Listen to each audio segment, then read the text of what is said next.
எதுக்கு இவ்வளவு உப்பு அள்ளி போடுற? குழம்புல உப்பு பத்தல பாட்டி. கரண்டி எடு, கரண்டி எடு.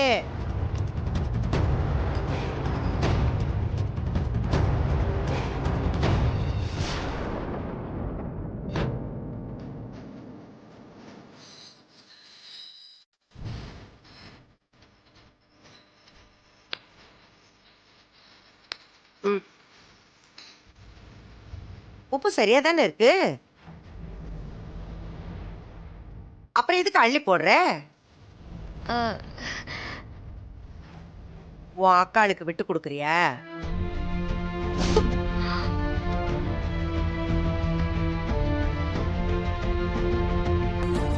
என்ன ஒண்ணுமே சொல்ல மாட்டேங்கிற?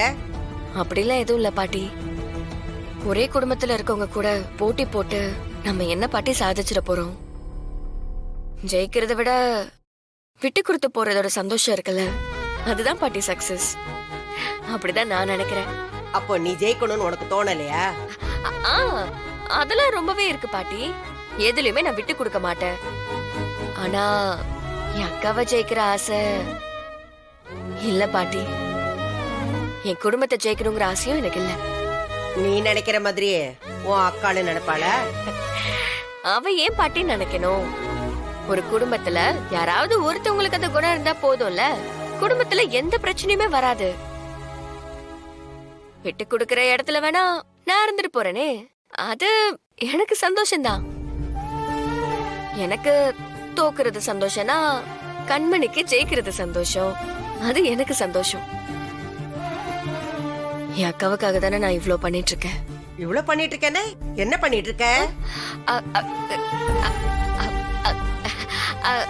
அது ஒண்ணு இல்ல. இந்த வீட்ல நான் என் அக்காவுக்கு சப்போர்ட்டா இருக்கேன்ல, அததான் சொன்னேன். விட்டு கொடுத்து போயிட்டோனா எந்த குடும்பத்திலயும் பிரச்சனை வராது பாட்டி. எங்கெல்லாம் விட்டு கொடுக்கறதுக்கு மனசு இல்லையோ, நான் நினைக்கிறது தான் நடக்கணும்னு நினைக்கிறாங்களோ, என் குடும்பமே வந்தாலும் போட்டின்னு வந்துட்டா நான் தான் ஜெயிக்கணும்னு நினைச்சா அங்க குடும்பம் ஒன்னா இருக்காது பாட்டி. அப்படியே இருந்தாலும் அங்க நிம்மதி இருக்காது.